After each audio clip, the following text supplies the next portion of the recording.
Hey, check out the Rugby Rant podcast show. There you go. One of your countrymen, TK, giving us a shout out. We appreciate it. But hey, everybody, what's going on? It's the Rugby Rant podcast show, and it's the Hammer. I'm coming at you in season 7. Unbelievable that Scott, the big guy, Ferrara, and myself been at it for 7. We're going on to the 7th MLR season, but we're excited to do so, and we're starting it off this season with a bang, of course. I am continuing to delve deep into the MLR, and I'm speaking to GMs about the upcoming 2026 season. And the reason I'm doing that is because the GMs, perhaps more than ever, have had a lot more pressure put on them for obvious reasons. And we're talking about some of the changes in focus for the league and the league ownership and, of course, the GMs. And I'm here with arguably one of the best, if not the best GM in the league. And I say that because this man has been instrumental in orchestrating a three-peat, something never been done in MLR history, and certainly not. It's not something unheard of for the New England area because of Tom Brady and some of what the Patriots were able to do. But this is certainly an amazing accomplishment. I'm, of course, talking about GM of the New England Freejacks, Tom Kindley, or affectionately known by those that know him as TK. TK, welcome to the show, mate. Hey, Rob. Thanks for the epic intro. I appreciate it. It's great to be on. I appreciate everything you do to support the game and the league. And I'm really looking forward to diving into the conversation today with you. So, thanks very much for the kind words. Absolutely. So with that, folks, we're going to get into it's basically the coach's convo because TK, I mean, he's a coach off the field in many respects. So let's get into it.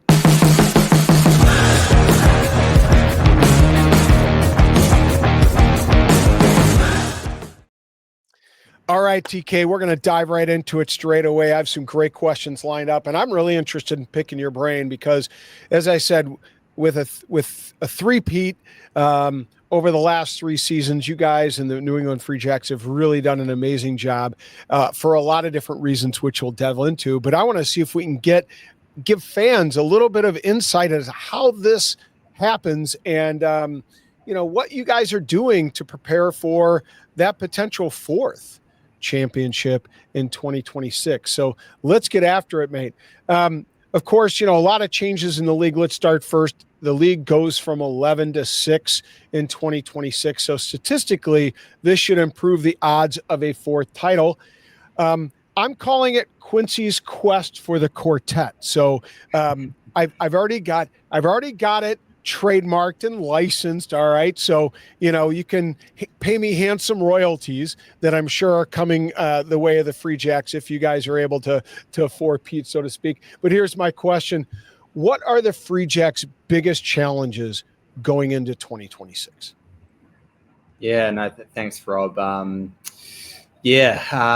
So the challenges for us, obviously player turnover. Generally, we sit at like 65 to 70% player retention. This year we will have the least retention ever with 35% roughly of the squad from last year being retained.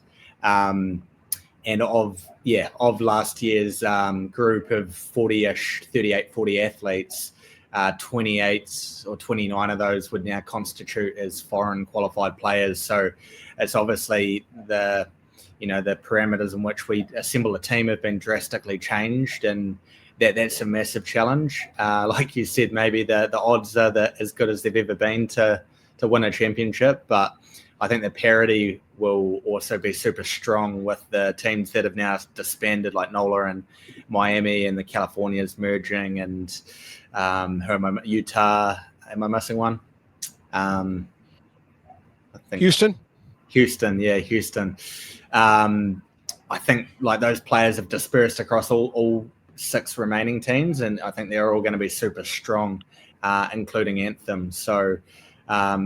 I think it'll make for a great viewing and really great stiff competition, and we're just really grateful that there's a league and we can continue to drive this thing forward, and hopefully from a starting point that will help us to be more sustainable. Yeah, well, let's roll with that just a little bit. Obviously, from an MLR perspective, this has been a very turbulent offseason. You mentioned it. We're talking about the loss of essentially 5 teams with consolidation and the dropping off of 5 teams. Was there let me rephrase. Was there ever any doubt in your mind that the league would carry on in 2026? That's a great question. And not really, because I know there's so many people that are so deeply committed. The remaining owners are all so deeply committed to making this thing work and giving it an opportunity to do well off the back of the pinnacle events, the Rugby World Cups that we have coming up in 2031 and 2033. So, obviously it got pretty scary when it got down to when we lost Utah, which was a surprise, as I understand it, for most. That was it definitely did get scary, and I know for our staff and players, it was really stressful. So and everyone across the league, fans included, like it wasn't nice, was it? So I'm hopeful that now we can be optimistic and have things to look forward to. Yeah, it's kind of funny you talk about fans, and I'm glad you mentioned that. And let me just say, I think that is a credit to you as an individual, as a GM, as somebody who cares about rugby, that you have the fans' interests in mind. When you say that, it means a lot to us as fans. Can you just give fans what advice could you give us? What can we do? Maybe that's a better way to approach it. What can we do to keep this league alive and keep this dream going as we get closer and closer to 2031 and 2033? Yeah, man. There's so many great unbelievable fans really across the league. Like they compete internationally with anyone. I think all these. We've got every organisation has them hardcore fans that are super committed to their franchises, and everyone internationally and within the country, of course, wants this league to succeed. And there's a real place for it within World Rugby, I believe.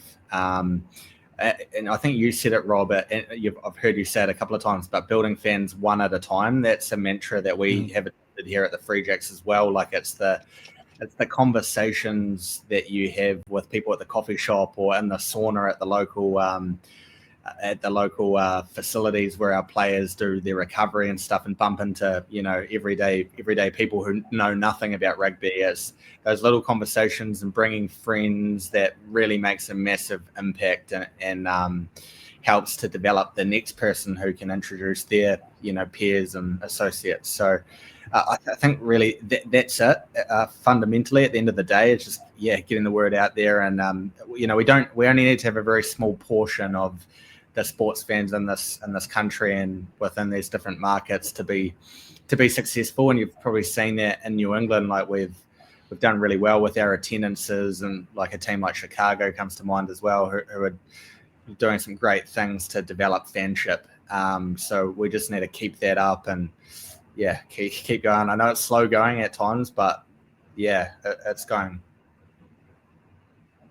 I want to talk about that fan piece in a little bit, but I first want to, pick on that or address that turbulent component. And I'm going to get it out of the way right away. Elephant in the room. Obviously, a little bit of turbulence for the Freejacks, not just because of the turnover, as you mentioned, and the large percentage of turnover, just due to the changes for Canadians and foreign players. But on September 28th, you and the Freejacks were cited by the MLR rulebook for anti-tampering policy violation. The sanction is a salary cap deduction and a transfer of the first-round pick to Anthem Rugby Carolina. Can you elaborate on the circumstances, or are you willing to elaborate on the circumstances for this violation? Yeah, totally. And like you said earlier in the show, you wouldn't be doing your job if you didn't bring it up. So I appreciate that. of it, I had a conversation with a player during a time frame in which conversations weren't meant to be had with players formerly on contracts with other teams, and I was sanctioned as a result of it.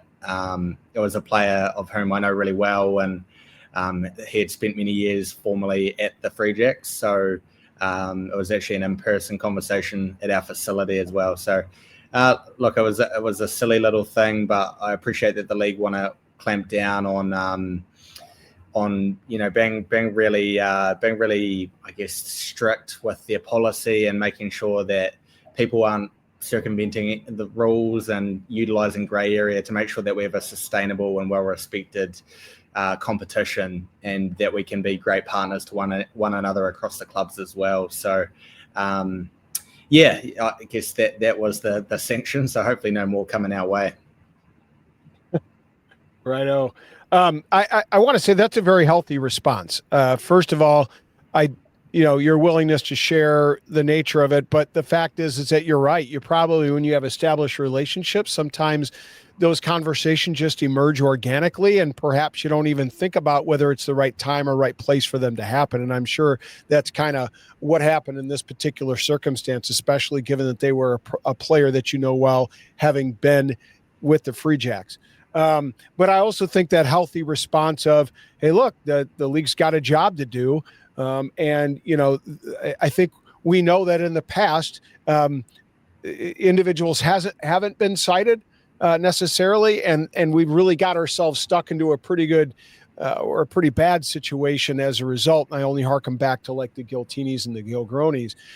So moving forward, having those, holding everybody to account is certainly a more healthy approach. But that aside, let's move away from the bad. Let's go and focus on something good. And let's talk about good for us, good for people that support American rugby, people like yourselves. But foreign rugby fans in particular have been critical of the league and USAR, United States America Rugby. The offseason struggles have been a rallying cry for those that want to see the RWC, the Rugby World Cup in 2031, shift to another home nation. My question to you, to what degree are these two American rugby endeavors linked? So the MLR and the USAR.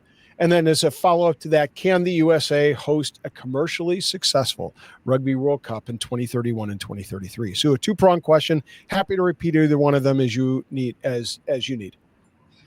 Yeah, no, it's a great question. That's the ultimate question, really, isn't it? That's why we're all in this endeavor with Major League Rugby, and obviously there's belief that they can be, to use your word, symbiotic, and I think they can and should help one another. It's interesting because you'll know the American sporting landscape much better than I do, but the average American sporting fan follows the NBA and the NFL far more diligently than they do, say, USA Basketball or Team USA in that case. And I think you see it with our fans too. There definitely are fans, American sports fans, that they love their team, they love their area, and they're not too interested in what's above that. I think, as you know, rugby internationally, the international game is big, and Americans are patriotic, and they want to see their team do well. And I think that you've seen a switch in Major League Rugby owners wanting the national team to be successful, and they want to see their dollars improving the standard of play at the international level. And you can understand that, right? I think you certainly would hope, if you're putting all these dollars into this machine, that it's producing better rugby players of that nation. So it's a really complex thing. And in terms of can it make American players better? I think yes, it can and it should. It can and it should make American players better. It's a really interesting conversation, one that's gone back and forth so many times, hasn't it? So I'm curious, what do you think, Rob? Do you think around the first part of the question? I I agree. I think it is a very symbiotic relationship. What's interesting is your comment, and I think it's very insightful and spot on, by the way, that there are a lot of fans in the MLR that are very myopic in their approach to rugby. They see, they have a team in their city. And so they only care about this team, and they don't know much about other teams in the MLR. They just care about whether it's the Legion or the Freejacks or, the Hounds. They only care about their team. And so they don't really think about a much bigger picture. Unfortunately, I mean, for me, I think one of the biggest things that stands in the way of more alignment is ego, right? And I think there are some parts of that American system that there's a lot of discord, and you're probably getting an idea what I'm talking about. And it's that gap between high school and MLR club or MLR rugby, right? At a college level. It seems to me that egos are getting in the way of advancement. We need to close the gap between college and MLR rugby, but we can only do that with more alignment and with the ability of teams. And the Hounds do this. They go out and they encourage college and university programs and players to come in and talk about their system and what they do. We need more of that, but we also need more college teams, fighting to become higher performance so that we can raise the college standard, prepare American players to take that step into the MLR and be more physical, be more prepared, have better skills, have better rugby IQ. I think that's one of the pieces. That's the gap that we need to attack next, is that space in there. And I think with more alignment between USAR and the MLR, which we're seeing this season, and I hope it'll continue, I think we can close that gap. But one of the things I think we need to do is award the cities that want a lot of pool matches and potential quarter and quarter final matches. They need to have top to bottom a strong pathway to the MLR, a strong pathway to the Eagles, right? We need to award cities that have invested in the rugby community. Places like Boston, right? Places like DC, places like Chicago. But I think some of those need to kind of close that middle gap with university programs. I'm curious as to, your thoughts on that. Yeah, no, like we've definitely seen it here as challenging. I'll say that it's a big country. There's a long way between New England and California, as you know. It's closer for us to get to Ireland than it is to California, for example. And like there are so many elements of it that are so challenging. Like we have great rugby in New England. We've got a number of high schools that play, heaps of high schools that play, colleges, clubs in the area.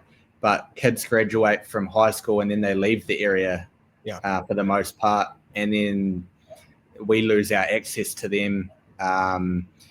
The collegiate game's decent in the area, but we don't have any really strong D1 teams, like proper D1 programs that would compete with like a Life and a Lindenwood and a Cow and those schools. But we're doing our very best in the through the pathway system. And like you say, I think I've always thought if everyone is attempting to do that within their markets, then we can make a difference, and try to work together. And we're definitely all for that. Like we're all for doing what we can as the Freejacks to support the development of the game here.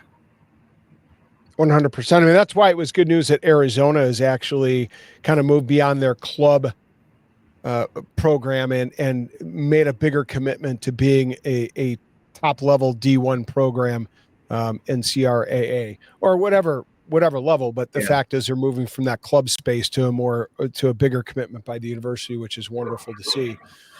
So it's something to certainly be excited about. Can the USA host commercially successful Rugby World Cup? Totally. I think they definitely can. Like there's going to be so much appeal.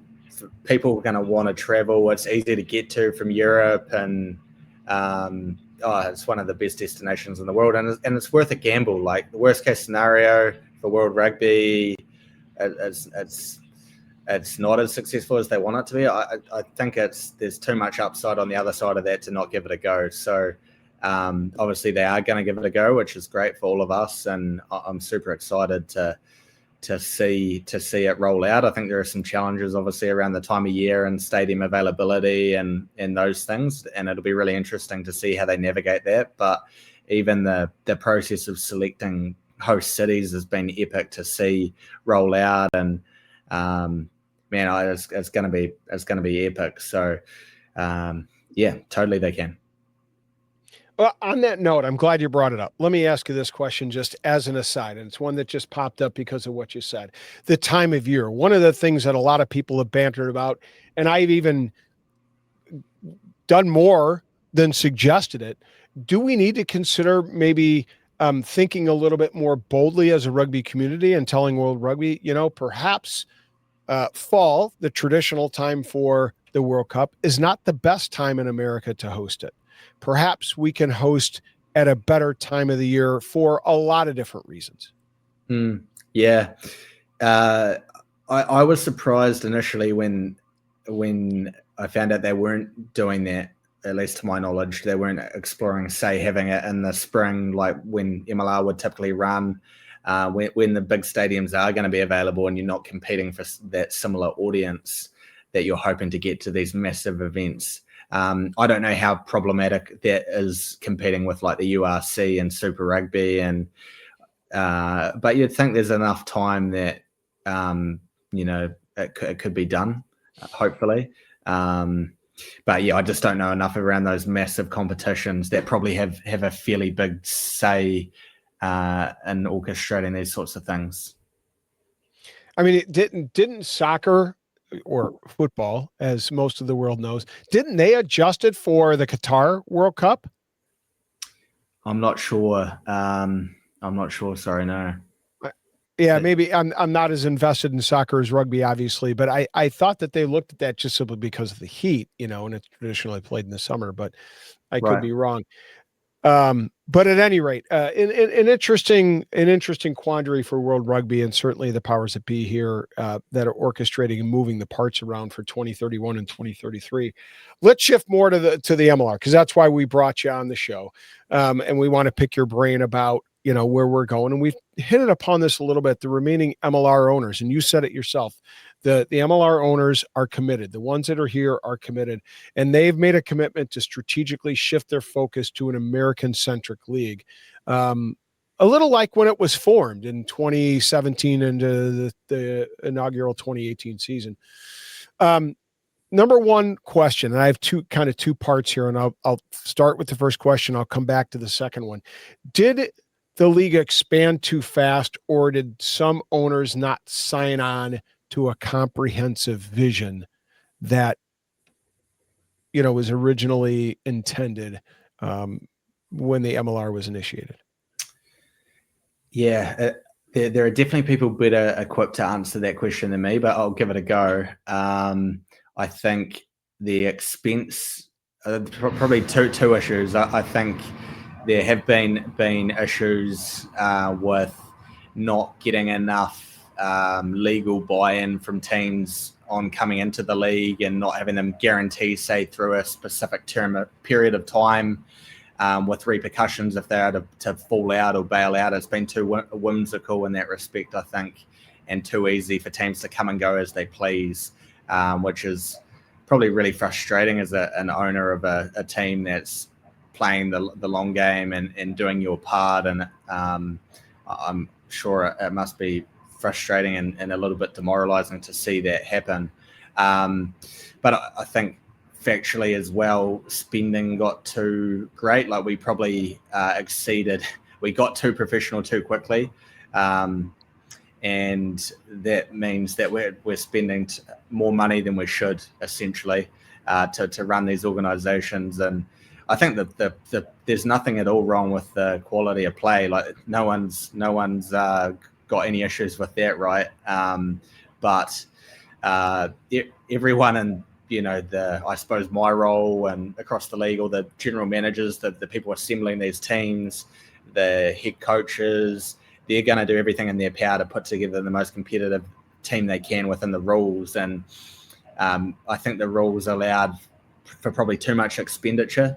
And even though no one was getting rich at all across the league, the players certainly weren't getting rich. We were just trying to collectively provide the most professional programs that we could across the league. But that expense was just too high to be sustainable, as we saw this year with, like you said, Rob, 5 teams dropping out. So it gives us a great inflection point as a league now to look at what does sustainability look like, and how do we create rules and regulations that allow that to make sure that we can be around for a long period of time from here on out.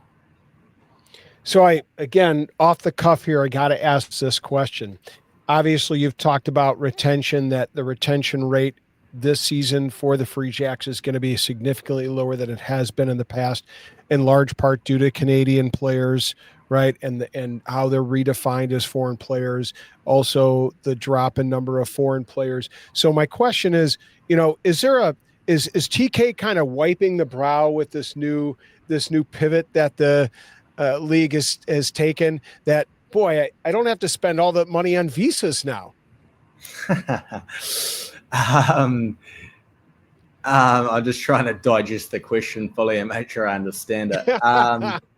I mean, yeah, like you're allowed 7 foreign players in the match day 23 as opposed to 10. So instead of carrying, say, 15 foreigners for a longer season, teams are probably going to carry 8 to 9. So there's still visa expense, but I guess, Canadians needed visas too, and we had up to 14 of them, I believe, at one point, 14 or 15 of them at one point. I think that was an easy area for the league to look at internally and think we can probably save money here. Like, we've got limited jobs. Why are we giving them to Canadian players that require a visa when we've got guys that are right here that have work authorization we don't need a visa for? And we want to give these opportunities to these guys to develop the game here, which I completely understand. So, when it happened, Rob, like, the first thing we wanted to do was treat the guys really well and, like, at least communicate to them properly and talk them through it and try to help on their outbound journeys if we could. And then we had to really swiftly get into retention fairly aggressively. To make sure that we could put together a team that could, continue to drive the Freejacks brand and rugby forward. I can appreciate that, and you answered the question perfectly. As you understood it. It was exactly what I was looking for, is kind of inside approach to, how you made those adjustments, and as a GM, how you addressed that unique conundrum that you were faced with. Let me go to one of your other comments too, and I thought was interesting, because you kind of hinted at expansion and that idea of teams coming into the league. And so it was interesting because New England was one of the few teams that came into the league as an exhibition team first, to kind of test the waters, kind of dip their toe in the water, kind of get themselves established and settled a year prior to actually officially putting boots in the grass and joining the schedule and joining the league and an official participant. And you also mentioned the idea of some kind of buy-in and guarantee that teams don't back out. So let me ask you this: is the Freejacks model the kind of roadmap for future expansion, assuming that at some point in time the league is able to expand? Yeah, it's interesting period of time that you asked that question, Rob. There might be some news come out that is aligned with what you just said in the near future for the league. So keep an eye out for that later this week, which will be weeks back if you're watching the show live. The exhibition season was a brilliant way to build a fan base organically, I think. And so we're about to have our 7th annual December winter party, season member winter party And the club has done, and specifically Alex Nagelby's done such a great job creating these fan-first, fan-forward events. And the Curra Cup, like you said, it would have carried a lot of expense getting those teams, the 4 Irish provinces across here. But man, definitely from a rugby standpoint, it definitely allowed us to iron out the kinks and understand where we needed to get better to be able to function as a professional rugby franchise. But more importantly, it was all about building fanship and teaching people to come to rugby games and that it was going to be happening and getting the word out there. So I definitely think it made a massive impact for us, building the club and starting off the right way. So yeah, I think the Freejacks do have a blueprint that teams can follow, and a lot of it's pretty straightforward. The fan-based experiences and festival concept, I think that's brilliant, and it's been a huge point of difference for us here. Yeah, I agree. I think the blueprint has been established by the Freejacks for sure. You guys have certainly done a lot of things right in your existence since I think the first official season was 2020? Is that right? Yeah. Yeah. Now it's interesting, this news you speak of about teams coming in and, when teams, we have expansion teams, what that might look like. And again, I think the Freejacks kind of have a blueprint, so to speak. If I could just advocate for what I'll call Hammer's plan, Hammer's plan, I've been saying this for a while because I think there is an opportunity to get those guarantees which you're looking for. My opinion, teams come in, they put up that front money, whatever it is, the league expense. Some people have said it's 10 million. Some people have said, no, it's far, far less. But whatever that pot of gold is that they have to put in right away, that be put in a escrow account for that team. It's not touched. And every year they reach certain benchmarks. The next year they get, here's a check from your escrow account to continue to do things like develop youth programming, develop academy programming, all the things that we know to grow rugby you have to do, right? A little bit of that money comes back to them every year over the course of 5 years or 6 years, whatever terms that the ownership and the admin want to establish. But that if they leave at any time, the money stays in that pot and goes to the league and the rest of the ownership, and they don't get it back, right? So it is that sort of guarantee. That's Hammer's plan. Hopefully we might see something like that guarantees that teams stay in instead of pulling a Miami, right? Yeah, I think there have been some great conversations at the league level around incentivizing and making it a league that's going to be more resilient and that has better infrastructure to keep teams around, like you say. So it's a great idea, Rock. It's a great idea. It really is. Hammer's plan. You heard it here. All right, let's go. I have heaps more questions to ask, and we're just, passing the halfway mark. So I got to get to the getting, as they say. So you've been the chief architect, and I know you're a very humble individual. Right. But I have to give credit where credit is due. While we've locked horns, certainly in that last battle in the Eastern Conference final last year, Chicago and New England came down to the wire.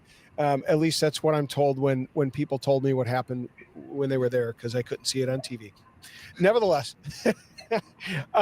you're the chief architect of the New England, what they've called now the Freepeat, FREEPEAT, Freepeat, right? Two questions here. Number one, how difficult was it to transition from a two-time winning coach in Ryan Matthey to a new head coach in Ryan Martin in 2025? It was easier because it was a really tough decision, to be honest. I remember pondering it for a while, like, is that the right thing to do? Because they're two very different people, Scott Matthey and Ryan Martin. Scott Matthey is far more dictatorial, direct. He's more outgoing and more of a communicator and a bringing together of people type guy, whereas Ryan Martin is a more detailed, strategic styled coach. Both equally good coaches, but Yeah. So anyway, like you said, it was a big decision to work out who was going to be the successor from Scott Matthew, who had been excellent during his 3 seasons here from 2022 to 2024. And what got Ryan over the line was the fact that he'd been here, so he knew the club. Him and Scott Matthew actually had a personal relationship and friendship, and had helped each other like through the course of Scott's time here. At times, Ryan would have a look at our game and give us some ideas, and very much has stayed a friend of the club. Actually, funnily enough, Ryan, the plan was that Scott was to remain as head coach, and then Ryan was going to come in as assistant coach that year in 2025. So Scott ended up getting the opportunity in Edinburgh, and then we decided it was the right thing to do to elevate Ryan to the head coaching position. So yeah, it was actually tough at the beginning. Like, there was turnover of the coaching staff. We had 2 new coaches with Devok Senekau, our forwards coach, coming in. So Pom Simona, our D coach, was the only constant within the group. And we didn't start all that well. Like you'll remember probably happily that we got hammered by Chicago away early. And it took time to build that continuity and for guys to understand what we were trying to do on the field and to get comfortable with the new coaching group and for it all to come together. So credit to Ryan Martin. He stayed the course, and there were some really tough conversations there early on around how we were going to right the ship. And I think to do what he did and what we collectively did was, it's something I'm super, super proud of. And it was so enjoyable. Like all 3 seasons, well, more than that, all 6 seasons have been amazing to be part of. And I think you might have said it, Rob, like it's hard as well, like seriously hard. Mm-hmm. It's a hard thing to run a professional organization with limited resource, and whilst trying to have a academy system that functions and develop a loyal fan base and treat them well and put on great fan experiences and spotlight events, and whilst running a financially disciplined business, it's hard. So it's been a hell of a journey. But yeah, credit to Ryan Martin. I got to ask then, as a follow-up to that, what is one key ingredient to the success that you guys had over the last 3 seasons? Yeah, it's a great question. I think back to 2020 when we were up in Hanover, New Hampshire over the New Year during our pre-season period, and we had an exercise of deciding what we wanted the core values of the club to be, which we collectively decided or determined to be humility, hard work, hunger, and the drive to have a lot of fun along the way as well. And whilst it probably felt a little bit silly at the time, it really has been quite shaping and our decision making moving forward. And like we've tried to be true to that and true to the New England area and the way of the way people see a New England sports team have been gritty and hardworking and fairly blue collar. Like there have never been any real rock stars that come in. At least when they got here, they weren't rock stars. You think of guys like Bodine Walker and Jason Potros, all kind of those under the radar guys who are coming and really want to do well for the team and coming for the right reasons. So I think probably to summarize that, like recruitment, the people we've had here has been a massive point of difference. Like we've had some unbelievable players and some unbelievable coaches, like from Scott Matthew, Ryan Martin. We had George Petrakos, a world-class physical performance coach. So mate, I'll probably say the people, and then the Freejack way. Like we've never really spoken about winning championships or anything like that too much. It's really been process based, and we've tried relentlessly to roll out the best program and experience for our players and fans that we can year after year. Man, whenever we have conversations, and I said this to Scott Lawrence last week on the show, smart people like yourselves, like Scott, give me so much to chew on and think about and consider. It's really hard to captivate and it makes it difficult to have a great conversation because there's so much to talk about, right? I loved a lot of what you said there. And I'll start first with this idea of the Freejacks way and having a shared set of values and beliefs that are the foundation of a club. I don't think enough people understand how important that is to having a well-organized, well-structured business of any kind.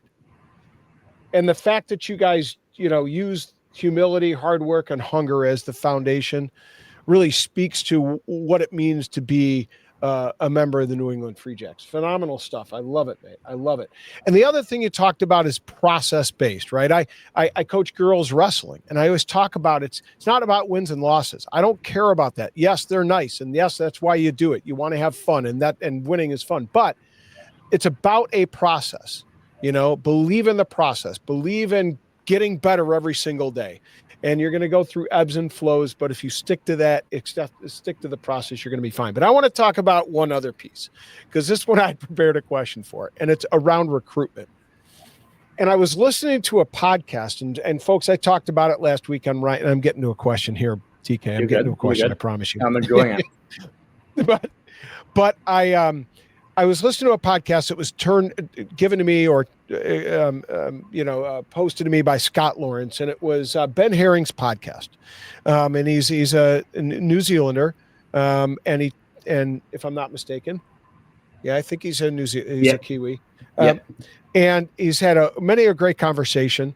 But one of them was with Ryan Martin, just like less than a month after you guys won the third Shield, right? And one of the things Ryan said that was really interesting to me is he talked about that you scout players several years in advance and kind of make a determination of whether or not they could be Freejacks material. Is that true? More or less. Like I've got a spreadsheet of every known American qualified player that I've come across, and it's been like we've like there've been some funny ones like Oscar Lennon. We tried to get him here for about honestly 3 or 4 seasons before we finally got him. A guy like Mitch Jacobson, who captained the Freejacks, we tried to get him for 3 years before he finally signed up. So there have definitely been there are. I think that's what you've got to do, right? Like you've got to be aggressive and proactive with your recruitment to get those guys at the right time. And some of my favorite ones have been guys like Piers von Dedelson and Cam Nordley Calamity come to mind. Like we signed them right after the 2023 championship, right before it for 2024. And those guys were so pivotal in our 2024 and 5 campaigns, and always trying to like add new blood in, and because you're going to lose a few guys inevitably, hopefully to higher honours, as we've just seen with Leroux Milan and Andrew Quattrin. But Ben and Ryan Martin, they coached together twice at Otago and then at Toyota Verblitz. And it's a great podcast. He's done some great stuff. I know the one with Ben Darwin was intriguing as well recently. Yeah, that's the one that Scott turned me on to. I thought it was absolutely fabulous. But like I said, I listened to Ryan Martin's, and I was so amazed. We had a conversation like I think a year or so ago, and we did an interview, and you talked about Ryan, and you expressed the fact that he was actually one of your teachers, right, in New Zealand. Yeah, he was. Yeah, he was my PE teacher, physical education. And the funny thing is like you could tell in everything he does and the way he speaks and the way he goes about his business and the way he coaches and the way he communicates that he was a teacher. He was an educator. He understood curriculum. He understood how people interacted. He understood that everybody was a little bit different and how to get the best out of individuals, but yet work towards a collective goal. And it oozes through everything he says. I can't speak highly enough about Ryan Martin when I listen to him. He's an amazing individual. And one of the things that struck me is he's a bit of a mad genius. Yeah. Right? And And I just want to touch upon this, and I'll have a question here coming for you, TK. I promise you.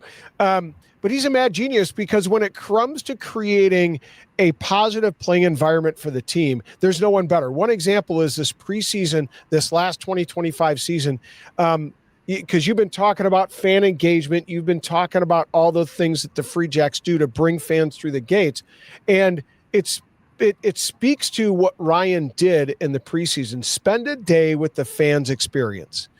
He took and told all the boys, and this is in that podcast, all right, lads, pack up. You need enough for a day. Come ready to go. And everybody's thinking they're going to go, do some, bivouac or something like that out in the cold, dead winter of New England. But instead, he took 3 guys and partnered them up with fans and said, spend the day, spend 24 hours with some fans. I mean, my question is, when you have somebody like this thinking about those relationships, is it a challenge as the general manager to make these things actually happen? Yeah, no, great question. I appreciate your homework. No, it's the favorite part of my job, to be honest. Like making out some of our theming and our campaign infrastructure come to life. That's my favorite. That's my favorite thing to do. Probably that and recruitment would be 2 of the most enjoyable parts of my job. And like you said, Ryan was a school teacher for 17 or 18 years, and ever since Ryan came on board in 2021, we knew that we wanted an educator to come in after him in 22, and Scott Matthew was the school teacher for a number of years too. Like, way too many coaches get thrown into coaching without actually learning how to make people better at things and understanding how to manage a group of human beings first, I think. So they're very well grounded in coaching and educational work, so yeah, that one was great. They stayed the night. The players, they were all mortified at the beginning. They were super freaked out about it, and they ended up coming back and having these amazing stories, like the ones who he would have said on the podcast, but stayed the night with Spider. They were flame throwing, and they were tobogganing into the early hours of the morning, and there were some hilarious stories the next day. So it was a great thing, and definitely a great way of bringing a community together. And the funny thing is it's like it wasn't just one off. He then used some of those things and along with, and there was a 3-pronged, and I forgot what he called it. I apologize, I didn't write it down, but there was a 3-pronged piece that kind of was a story, a symbol woven throughout the season, not just this potential for a three-peat, but there was other, playing, breaking down the season into threes, and everything kind of had to do with this trident. And then as a part of that, they would flip over pieces and reveal members, of their fan base. Yeah. I mean, that's amazing. It's amazingly creative, amazing stuff that Ryan's coming up with. I mean, can he take all the credit, or is there's some part of that vision that was yours? No, he can totally, like, theming has become a massive part of our program since 2022 when Mike Rogers came in. I don't know if you've seen the TV series Money Heist. Rob, have you seen that? Money Heist? Anyway, so they in Money Heist, the documentary, I'll short circuit it. They there's a group of I guess thieves or robbers, and they dress up in red boiler suits and put a mask on their face, and they break into a bank, lock it down, and then put all the civilians into these boiler suits as well with the masks. And then so that way when the police finally break in, they don't know who's who. So we did this amazing race around Boston in 2022, and we ended up at this nice hotel at the end, and the boys were having some drinks and having a great time. And then the lights went off, and the staff sprinted in these boiler suits with the masks on, and then tackled everyone to the ground and handcuffed them. And then Mike presented the theme was going to be Money Heist, and it was going to all be around belonging, because in Money Heist you can only refer to someone by their name as to where they're from. So for me it was Dunedin. Someone else might have been Durban, and we got to know so much about each other that year The next year it was belonging that year. The next year it was all about belief, believing that we could win in 23. The next year, 24, it was all about behaviors.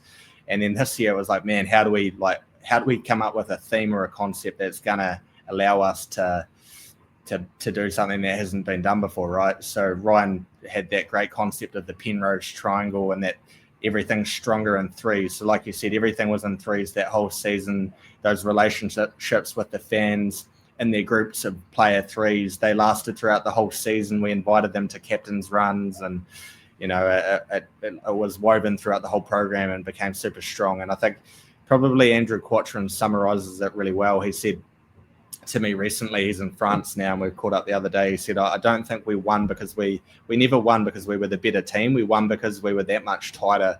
We're always tighter than the other teams. We always get on better. We always have more love for one another and are willing to go that extra mile. So, yeah. Yeah, it really means something when you're in those tight spots in a tight game and you're looking across from a mate, and there's a responsibility not to yourself but to them. You want to win for that person across from you, not for yourself. And I have no doubt that these exercises have very much contributed to your success in that regard. So let's kind of get a little bit more of a zoomed out here as we conclude. We're getting close to that hour mark. I don't know if I'm going to make it, mate. I don't know if but I appreciate this conversation has been so enriching and fulfilling for me on an individual level. I appreciate your patience.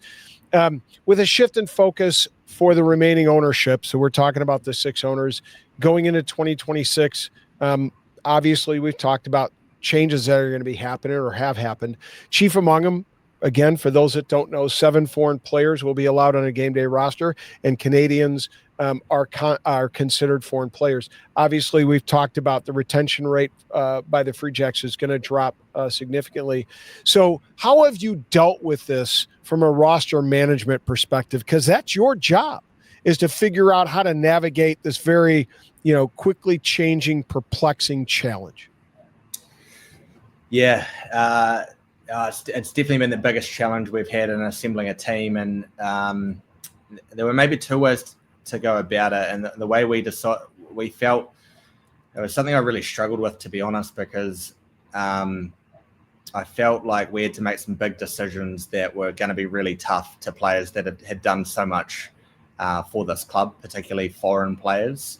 And so it took me, it was really hard to come to grips with the fact that we were going to have to say goodbye to a number of massive contributors for the club to allow the club to continue to move forward in the way that it needed to, given the new rules. So we felt we had to go out and get the best domestic players we could, and then fill backwards with our foreign players, and specifically positions that we may not have had the domestic players that we needed to have the team we wanted.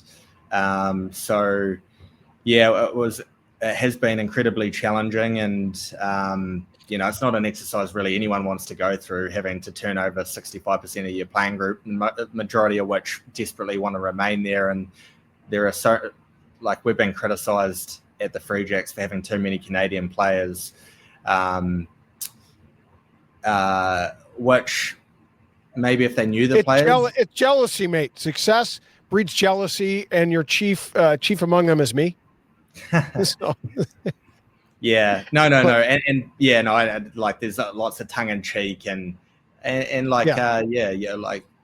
professional sport, you open yourself up to be questioned all the time. So that's what we do, and the Canadian boys, they're such good team first characters. The ones from Chicago very well, obviously, and And it's massively tough for a guy like Foster DeWitt to be told he's no longer fit for purpose, given the new constraints, who's contributed so much. And it was definitely super challenging, because they're definitely Freejack men, all those boys. So that said, how cool is it, this opportunity to be able to assemble a predominantly American team and go out and have an opportunity to try to uphold the level of success that we've been able to have here over the years. It's a great opportunity and a great new challenge for us. Yeah, 100%. And I love the fact you described it as an opportunity rather than something to go, woe is us. What are we going to do? Oh, stop. You just got to stop crying about it and carry on. You got to make the best of a challenging situation and take it as a challenge. And clearly you guys have, and clearly I know that you guys are competitive and you will be competitive in 2026. Let's talk about some of those signings. Probably one of the big ones that's interesting is the return of Mitch Wilson. What does he bring to the Freejacks? Yeah, when we are losing continuity, a guy like Mitch Wilson brings it back in because he knows what we're about. He knows our DNA. He knows what we do on and off field, and he's a great leader. He was always part of our leadership group, and even when he left, like I checked in with him every week, and I used to live with him actually for a couple of years. So he's the guy that I got pinged for the tampering for. Yeah. So it'd be great to have Mitch back, and he speaks very highly of his time down in Anthem, and I think he grew a lot as a player. I think it was really healthy for him to go down there, and we were all for him going down there. It just makes sense now for him to return because of his life situation. His girlfriend's up here. He's well connected into the community, and there's other employment opportunities. He's coached with Harvard Women's before and stuff like that. So he'll bring continuity and like heart into the club. Awesome. So just announced as of, I think last week prior to our conversation, Jamison Schultz moving from Old Glory, DC up to the Freejacks. Why is he a good fit for the Freejacks? Yeah, he's been a real pain to play against over the years.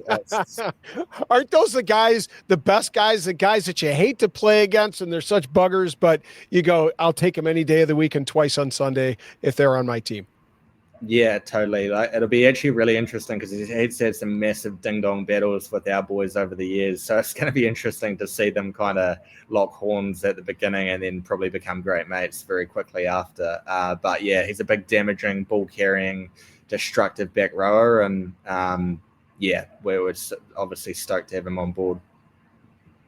Okay, so the exit of John Poland, who's been a cornerstone of the Freejacks franchise, obviously a key to, 3 successful Shield championships. And then Jason Patros, you talked about him earlier, two Freejacks legends. I mean, absolute legends. It was obvious you had to get the 9-10 combination right. In steps Ethan McVeigh and Joel Hodgson. How critical was it to get the 9 and 10 position sorted? Yeah. We feel for Potty having a tough year last year with a couple of injuries, and like you said, we wouldn't have done what we did without him. And JP has been so consistent and just an excellent team man on and off field over the years. And then in terms of Ethan, we're super excited around Ethan. I think he's got tons of untapped potential. He just wants to play and he wants to add value. He's a great athlete, and I think Ryan Martin, having been a 9 himself, I don't know if you know, but he actually captained Richie McCaw. Ryan Martin did. That's his claim to fame at Otago Boys High School. Here we go. Martin was his captain, so he'll be great for him. And then Joel Hodgson actually becomes US qualified under the MLR pathway program for this year, so that's a huge coup for us. And he's very similar, a great brain, and I think he's just really excited to keep going, and he's loving his time over here, and he'll add tons of value to our group. I think he's growing heaps coming over to the States, and our fans will be stoked to have him on board. Yeah, Hodgson's a hell of a player. Again, one of those guys that I hated playing and seeing our boys play against, because you knew how good they were and how much you could tear apart your defense with all this array of skills. Last positions I want to talk about, of course, you can't forget about the front row. In comes hooker Surreal Kama. Props Nathan Sylvia and Tavide Sole. What are these guys looking to contribute, do you think, to the Freejacks in 2026? Yeah. So Tavita Sole becomes American qualified. He's been here for 4 years. Has never left the country since he came over back in 2022. So he's one to keep an eye out for the Eagles. He's versatile, plays loose head and tight head. Nate Sylvia is a known commodity within the league. He's the ultimate team man, as described by his teammates. Eagle, and it's awesome, like getting these Eagles into the mix and for us to be able to contribute on a bigger level. I think with 11 teams in the league, we really didn't feel like it was our obligation to have to, do that. We felt our job was to put out the best product we could and then have a great group of men. It didn't really matter where they're from. But now with 6 teams, it's a different thing, and we certainly do have an obligation to contribute to what's happening at the national team for the state. So great to have Nate on board, and then Cyril is a real awesome prospect. He's dynamic hooker, late convert to hooker, who's still learning his craft a little bit, but I think working under Pingi Tala Apatanga, our new forwards coach, he'll be great for him, and hopefully we see him in the Eagles in July. It's funny, all 3 of those front row men, you also mentioned the word Eagle, and I just harken back to the week prior to our recording when I talked to Scott Lawrence and the importance he placed upon having kind of groupings of players that play together to create that continuity. It was also part of that podcast that I mentioned earlier, Ben Herring, when he had that conversation with Ben Darwin, is, that front row, your props and hookers that have played together and have that continuity, and your other positions like 9 and 10, your 12, 13, having that continuity at those positions can really go a long way to generating success at the representative level. So it's great to see you striking a chord with the direction of the league. Last question, and again, I want to appreciate your time and everything you're doing for the league and everything certainly you're willing to do by jumping on this podcast, having conversations with me and the big guy. We really appreciate it. So mate, we wish you all the luck, unless you're playing Chicago. But Martin Pengelly recently wrote a piece about the MLR, and in it he said that Commissioner Nick Benson is out. So what qualities, and by the time this is released, we may know who the next commissioner is, I realize that, but what qualities do the Freejacks want to see in a new commissioner? Tall, eclectic, and ginger. I'll just leave it at that. that might make some sense by the time. That's the end of the show. Thank you very much, fans. We'll see you next week. No. Okay, I got your hidden message. Yeah, no, geez, again, another question I'm not qualified enough to speak to be honest. Like, I don't know what happens financially at that level, and I'm sure there's a lot financially that happens at that level, and I'm sure there's a lot happening beyond the scenes, but I would like, in my perspective, to see someone who's more outwardly facing and strategic and has a plan. Like, I've always felt a little bit disappointed the last few years that we missed the opportunity to stagger foreign spots down. Because we're always gonna do whatever we can at the team level to put out the most competitive team we can. But if there's a plan to get down to 5 foreign spots by 27, then great, let's do it. Let's work to do it. What's our plan? How are we developing players through our pathway system? Let's attack it. And we probably didn't quite get that right because we had a period there with 12 plus teams, and they needed I think we needed a plan, and we probably just kind of flew by the seat of our pants a bit too much. So that combined with obviously the making the business work better and generating more revenue and attendance and giving the organization something to sell against and the league. So there's 2 interesting things. First, let me just say this, folks. If you have thought that TK was simply just simply a New Zealander coming in here to apply a trade. You massively misunderstand Tom Kindley. You may or may not know he did internships at Dartmouth, at Fordham University, worked with USA Rugby as an analyst. This gentleman is committed to American rugby.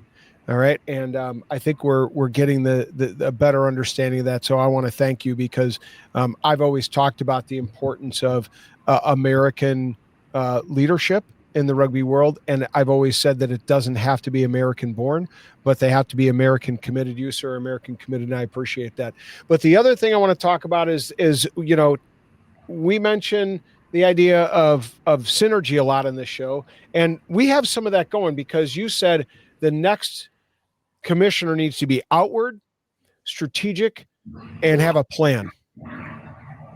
And as you're saying those things, I was going to add one more thing. I was going to say, TK, what about being a salesman? And just as I was thinking that, you threw in the business piece. So you and I, we're right there. I think those 4 qualities are what we need to see in the next commissioner of the league, and it can lead us into year 8 of having success and successful operation. Yeah, no, mate, it's an amazing opportunity. I look at the top league, and I know they've kind of lucked out with the corporations over there that kind of bankroll the whole thing. But MLR has definitely got more appeal than I think it's got more appeal than the top league.